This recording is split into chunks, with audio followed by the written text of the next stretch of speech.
The Whispered Snakes. Chapter 1. The Wish Broom. The frog's legs were as bad as the children had expected. They slid quickly out of the tin and into the pan, which Susie was holding over the fire. Although they were grayish-brown and very unpleasant, Martha was relieved to see that they didn't look like real legs. She had been feeling sorry for the poor frogs, but William was looking closely into the pan. "We paid a lot for them," he said. "I hope they're worth it." The children had made a small fire just inside the door of the barn. They often come to play here, as it was only just outside the village of Steeple Hampton, where they lived.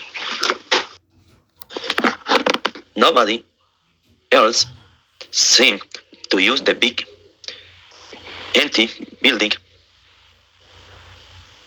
The bar's old walls were made of root stone, which appeared to change color when the sunlight touched it, and the barn roof and green and gold plants climbing all over it. On the other side of the building was a big house, standing alone in the middle of the fields inside the barn. The only light coming through the large double doors and one or two holes in the roof. So it was difficult to see into all the corners, which always looked dark and mysterious. It was William who had first suggested and making and wish brew. Some weeks before, he had got the idea from his father, who was a teacher at the village school. It's what wishes used to do. We had told Susie and Martha exactly. You know, put all kinds of things into a pan and heat it over on fire. We can collect all the things and make a fire in the barn.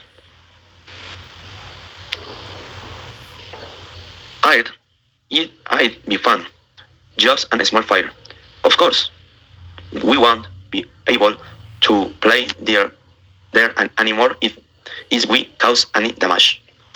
Look, I written it all down. My dad told me what we need. Is in an old book. He's got, look, here's the list. With eye of fish and toe of frog, wool of sheep and hair of dog, oil of rose and skin of a snake, and wing of bird the brew make. How can we find all these things? Susie and asked her eyes will bring with interest. It's easy, said William delightedly. We can buy a bottle of rose oil and 10 of those little fish with their heads up for the eye of fish and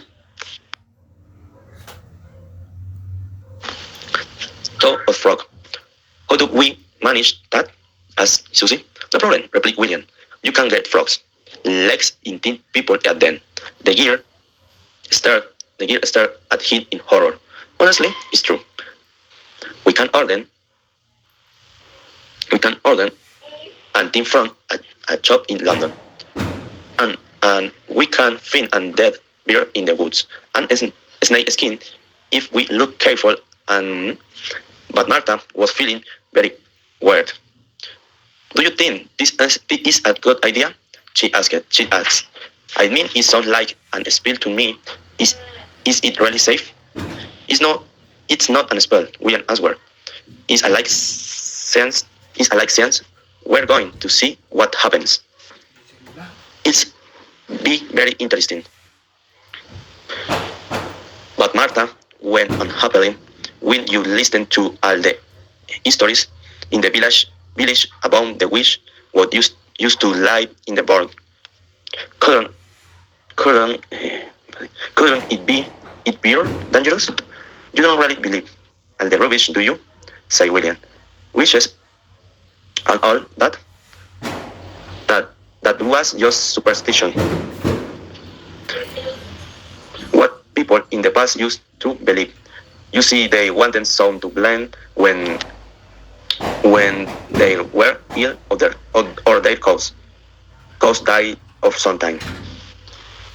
So they said there were witches what bad spills on things. But there are any. That's what my dad says, and he knows. He knows. Martha was still very doubtful, but she had to agree to the plan because the three of them always did things together. In the next couple of weeks, they busily collect what they needed for the witch brew as well as some firewood. Now here they were. On Thursday morning is August, and staring at the pan full of strange things on a very small fire. Susie, who was doing the cooking, had arrived say the words of the old song that William had copied from his father's book. Wind blowed, and Mike's beer sings, fear burned, and trouble spring.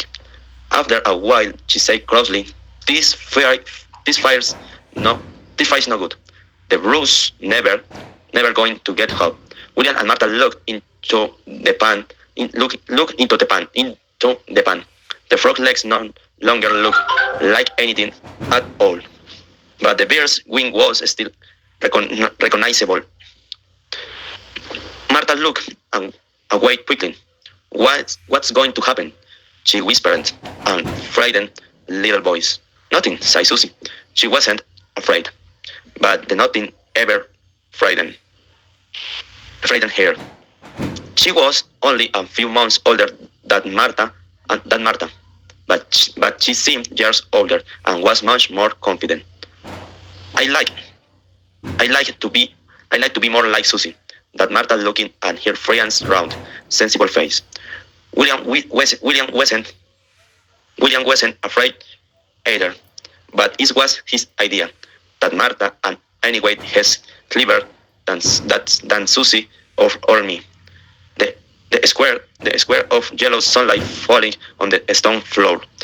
From the open door suddenly disappeared, and Martha felt cold. What do we do with this anyway? Said Susie, starting at the unpleasant gray soup in the pan. What did witches do with it when they made it? She looked accusingly at William. Here, I don't know, said William. He had wanted to make a witch brew in the place where people say and witch had owns life.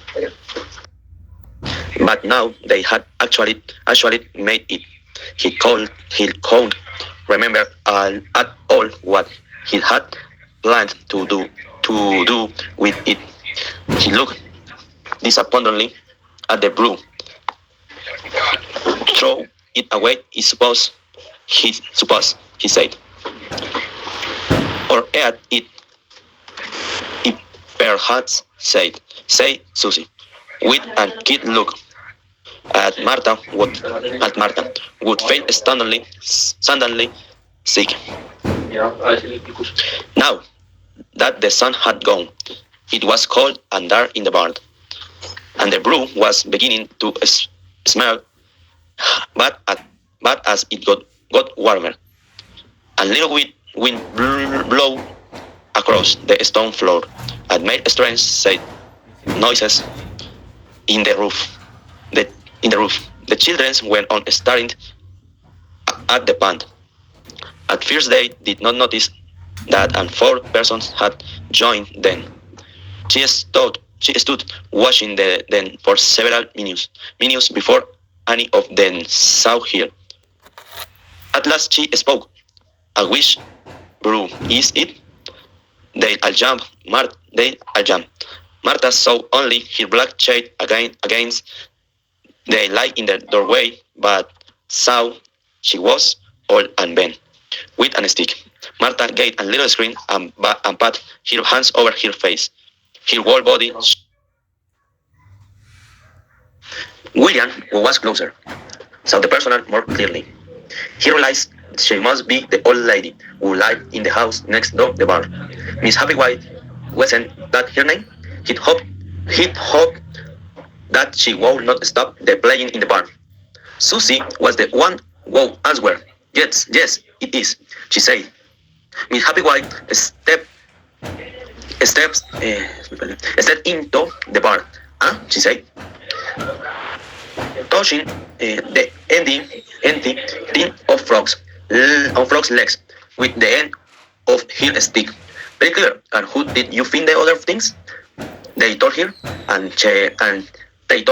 and she listened carefully.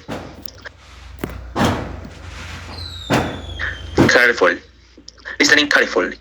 From the expression on her face, it was impossible to see what she was thinking. At last Martha asked, trembling, "Does it matter? Have we done anything wrong?" The fire was no longer burning, and the brew was getting cold. Outside, the wind had stopped, and into dark stillness come heavy drops of rain, like fingers touching the leaves of trees. "I don't know that you had done anything wrong," replied Miss Happywhite. "But it's impossible. You had done something rather dangerous." They all looked up at her. Surprise! Martha stopped, turned. "I net it wasn't safe," she thought. But they won't listen to me," William said. "But wishes with tall hats and black cats and so on. That's just superstition. There wasn't ever wish here. No wish like that and agree," sighed Miss Happywhite. "But there was sometime here. She was here for a time, you say." "She," sighed William. "What is she? Don't you children know about her? She's Morgan Le Fay. What was King Arthur's sister? Hundreds of years ago. She is also the Ice Queen, and many others. She has apparent in many different shades, and with many different names, and with many different names. But in the end, and always recognize her. She comes from a time much older than ours, but she's always here somewhere. She does all she can to destroy what is good. She's the bad side of things, you see. The children were very quiet. What do you mean? She was here for a time?" asked William. This bar was one of her places. She had placed everywhere, why people believe that there are witches. She stays, but some as people begin to forget about her. And now, when someone says there's a witch in the bar, then it's time for her to go some here also. That's what happened here.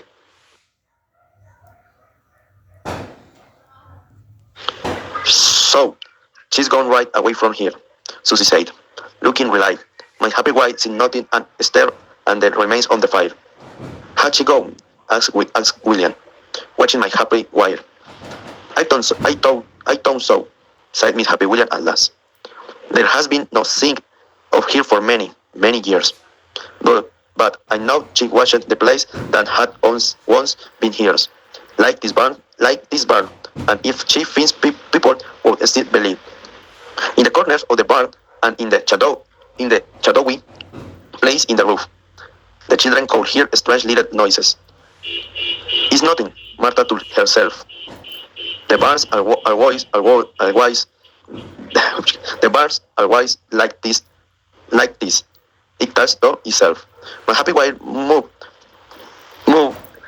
towards, towards, towards, me perdí. Moved towards the door. It had stopped raining outside, but the sky was heavy, with gray clouds on the hills. Luckily, she continued. She was always less interested in children. How will, how will, how will we know if she's interested in you? Asked Martha. Oh, you know, all right. If she has noticed, she always notice you. She'll look, she'll look for you weekends. You'll have to be careful, and now it must go. She turned, she turned and walked quickly away towards a door in the wall surrounding her house. Although she did not say goodbye or look back at them, the children had a strong feeling that she expected to see them again. Martha watched her go and suddenly realized how cold she felt. Her whole body felt like ice. She could not remember ever feeling so cold before, and when she looked at Susie, what hand plainly, of fact, to hit her word, she saw that her friend trembling with cold too. Just the William said, I'm frozen. Stress isn't. It's the rain, said Susie. That's made of feel cold. Time to go home. That is a great, William. It's the rain. Oh, do you think so? Said Martha. Ian relied voice. Oh yes, said William confidently. Come home, let's go home now. Once they were outside, they began to feel warmer as they ran back to steeple handed together in the thin ebony sunshine.